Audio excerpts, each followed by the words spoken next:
सादर जय जिनेन्द्र। मैं कोमल जैन आप सबका स्वागत करती हूँ मेरे चैनल नवतत्व सुधा में। हम स्वाध्याय कर रहे हैं तत्व ज्ञान का।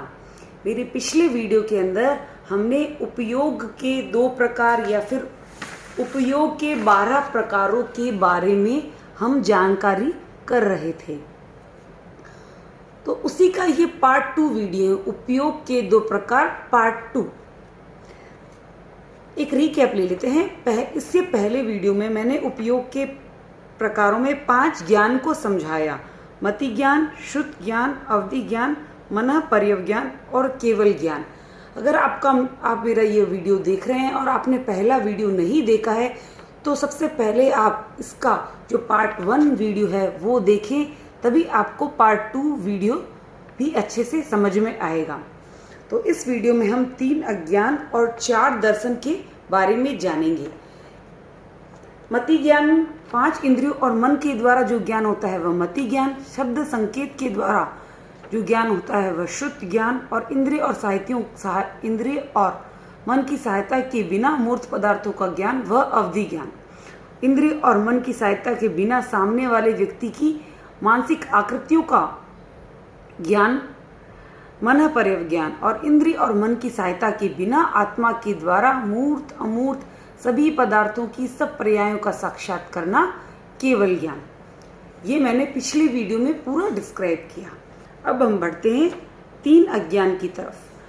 3 प्रकार के अज्ञान होते हैं: मति अज्ञान, श्रुत अज्ञान और विभंग अज्ञान। जिस प्रकार मति ज्ञान और श्रुत ज्ञान होते हैं उसी प्रकार मति अज्ञान और श्रुत अज्ञान होते हैं। आइए इसका स्वाध्याय करते हैं। 5 ज्ञान की भांति 3 अज्ञान भी ज्ञानोपयोग के ही भेद हैं। मति अज्ञान, श्रुत अज्ञान और विभंग अज्ञान में भी ज्ञान चेतना का ही उपयोग होता है। इसमें भी ज्ञान रूपी चेतना का ही उपयोग होता है, फिर भी मिथ्या दृष्टि व्यक्ति के योग से ये अज्ञान कहलाते हैं। तो मिथ्या दृष्टि क्या होता है? जो तत्व जैसा है उसे वैसा नहीं जानना, वह मिथ्या दृष्टि कहलाती है, मिथ्यात्व कहलाता है। जब व्यक्ति सम्यक्ति होता है तो उसके ज्ञान को ज्ञान कहते हैं, वही मिथ्यात्वी व्यक्ति के ज्ञान को अज्ञान कहा गया है। यहाँ प्रश्न हो सकता है कि ज्ञान सम्यक दृष्टि का हो या मिथ्या दृष्टि का, वह अज्ञान कैसे हो सकता है? तो सम्यक्त्वी और मिथ्यात्वी दोनों का ज्ञान क्षयोपम भाव है। ज्ञानावरणी कर्म के क्षयोपम से ही ज्ञान और अज्ञान दोनों की प्राप्ति हो रही है, परंतु पात्र के भेद के कारण एक के ज्ञान को ज्ञान और दूसरे को अज्ञान कहा गया है। इसको उदाहरण के रूप में समझें तो 2 शराब की बॉटल्स रख दी, उसके अंदर एक के अंदर अगर हम शराब फिल कर देते हैं और दूसरे के अंदर शरबत डाल देते हैं तो साधारणतः उसमें शराब का ही आभास होगा। उनको देख के कोई भी यही कहेगा इनमें शराब है, चाहे एक के भीतर शरबत ही क्यों ना हो। उसी प्रकार पात्र भेद के कारण जो जीव तत्वों को सही तरीके से नहीं जानता है, मिथ्यात्वी होता है, मिथ्या दृष्टि के कारण उसके ज्ञान को अज्ञान कहा गया है। जिस प्रकार नीच के संपर्क में उत्तम व्यक्ति भी नीच बनने की बात नीति संपन्न है।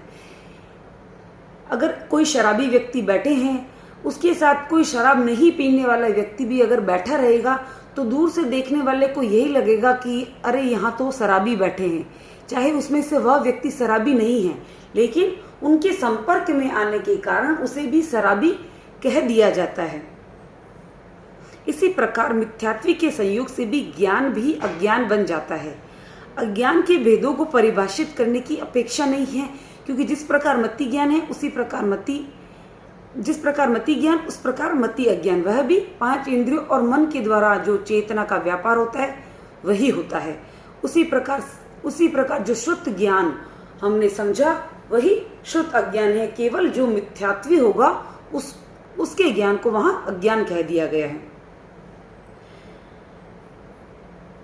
निष्कर्ष भाषा में मिथ्यात्वी का इंद्रिय जन्य ज्ञान मति ज्ञान और उसका शास्त्रीय ज्ञान श्रुत अज्ञान, और अतीन्द्रिय ज्ञान यानी कि बिना इंद्रिय और मन की सहायता के बिना जो अतीन्द्रिय ज्ञान होता है वह विभंग ज्ञान या विभंग अज्ञान कहलाता है। कहीं कहीं हमें विभंग ज्ञान भी पढ़ने को आता है और कहीं कहीं हमें विभंग अज्ञान भी पढ़ने को आता है। दोनों का अर्थ एक ही है। तो जिस प्रकार अवधि ज्ञान है उस प्रकार विभंग अज्ञान, बिना उसमें भी इंद्रिय और मन की सहायता के बिना मूर्त पदार्थों का ज्ञान होता है। यह भी अतीन्द्रिय अज्ञान ही है या अतीन्द्रिय ज्ञान ही है। तो ये हुए 3 अज्ञान, मति अज्ञान, श्रुत अज्ञान और विभंग अज्ञान। अब प्रश्न उठता है, ज्ञान तो 5 थे पर अज्ञान 3 क्यों? मन परिविज्ञान और केवल ज्ञान अज्ञान में क्यों नहीं ली गए? तो मन परिविज्ञान को समझाते वक्त मैंने बोला था, यह सिर्फ केवल साधुओं को, विशिष्ट योग संपत्ति संपन्न साधकों को ही प्राप्त होता है और केवल ज्ञान भी विशिष्ट साधकों को ही प्राप्त होता है। तो मन परिविज्ञान और केवल ज्ञान कभी भी मिथ्यात्वी व्यक्ति या मिथ्या दृष्टि व्यक्ति नहीं प्राप्त कर सकते हैं, इसलिए वे अज्ञान नहीं कहलाते हैं। ये हो गए 3 अज्ञान। अब हम पढ़ते हैं 4 दर्शन के बारे में। तो अनाकार उपयोग, अनाकार उपयोग यानी कि दर्शन, एकाकार प्रतीति, जो सामान्य किसी भी वस्तु का जो सामान्य जानकारी होती है उसे हम दर्शन कहते हैं। गुरुदेव ने बगीचे के उदाहरण से भी समझाया है कि अगर हम बगीचे के अंदर के पास जाते हैं तो हमने कहा यह बगीचा, देखा कि यह बगीचा है, तो ये सामान्य जानकारी हुई, तो ये हुआ दर्शन। फिर अब अंदर जाते हैं तो इसके अंदर आम का पेड़ है, ये केले का पेड़ है, या ये पत्ती इसके ये औषधीय गुण, इस प्रकार हमने विशिष्ट जानकारियां की, वो होते ज्ञान। तो अनाकार उपयोग की 4 भेदें, चक्षु दर्शन, अचक्षु दर्शन, अवधि दर्शन और केवल दर्शन। ज्ञान और दर्शन दोनों ही अवबोधक है, फिर भी ज्ञान स्थायित्व है और दर्शन तात्कालिक, यानी कि जो दर्शन है वो सामान्य है और वर्तमानिक ज्ञान है, जबकि ज्ञान स्थायी रहता है, वह हमारे साथ स्मरण शक्ति के रूप में आगे भी चलता है। अवधि ज्ञान की बात करें तो अवधि ज्ञान एक जन्म के साथ दूसरे जन्म में भी, एक क्षेत्र के साथ दूसरे क्षेत्र में भी चल सकता है। इस प्रकार ज्ञान में स्थायित्व वह टिका रहता है। ज्ञान त्रैकालिक है, यानी कि पहले पिछले कालों में भी था, अभी भी है और आगे भी रहेगा, और दर्शन केवल वर्तमान में होता है। इसलिए इनमें भेद किया गया है और दर्शन के भेद अलग से बताए गए हैं।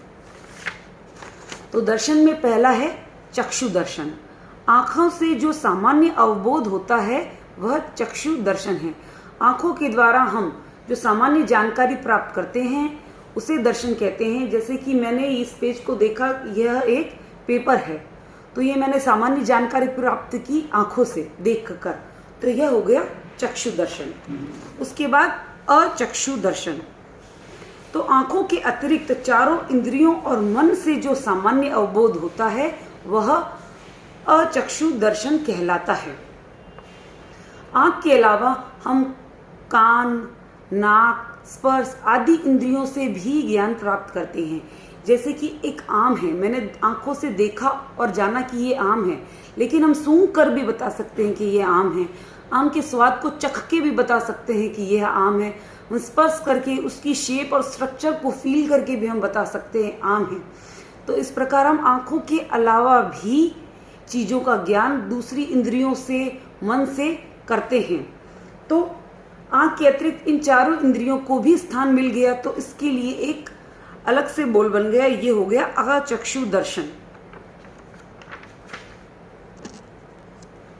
इसी प्रकार अनाकार उपयोग का तीसरा प्रकार है अवधि दर्शन। तो अवधि दर्शन में इंद्रियों और मन के बिना ही मूर्त द्रव्यों का साक्षात्कार होता है।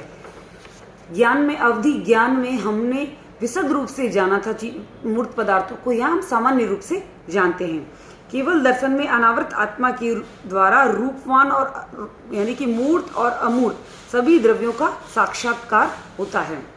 यहाँ प्रश्न हो सकता है कि ज्ञान 5 है तब दर्शन 4 ही क्यों? जब सामान्य जानकारी हम दर्शन में कर रहे हैं तो वह भी 5 प्रकार की हो सकती है। तो यहाँ प्रश्न अस्वाभाविक नहीं है, परंतु गुरुदेव स्पष्ट करते हैं इसको कि मन परिविज्ञान एक विशेषज्ञ का काम करता है, यानी कि वह एक विशेष ज्ञान है। जबकि हमने यहाँ शुरुआत में ही बताया कि दर्शन से सामान्य अवबोध ही होता है। तो मन की विविध आकृतियों को जो मन पर विज्ञान पकड़ता है वो एक विशेषज्ञ का काम है, एक विशेष ज्ञान है। उसके द्वारा मन की अवस्थाएं जानी जाती है और ये अवस्थाएं विशेष होती है। अतः मन परिविज्ञान का दर्शन नहीं होता, केवल मन परिविज्ञान ही होता है। तो इस प्रकार अनाकार उपयोग के 4 प्रकार हुए: चक्षु दर्शन, अचक्षु दर्शन, अवधि दर्शन और केवल दर्शन। तो हमने उपयोग के 12 प्रकार को भली भांति जाना और समझा। मैंने कोशिश की है कि जितना हो सके मैंने आपको सरल शब्दों में इसे समझाने की कोशिश की है। फिर भी मैं आपको सजेस्ट करूंगी कि आप बुक से इसे बार बार पढ़ें, समझें, वीडियो को बार बार देखें और मन लगाकर स्वाध्याय करें, कर्मों की निर्जरा करें। अगर आपको मेरे वीडियो पसंद आ रहे हैं तो मेरे चैनल को लाइक कीजिए, शेयर कीजिए और सब्सक्राइब कीजिए ताकि आपको आगे की वीडियोस भी डिटेल मिलती रहे। ओम अरहम।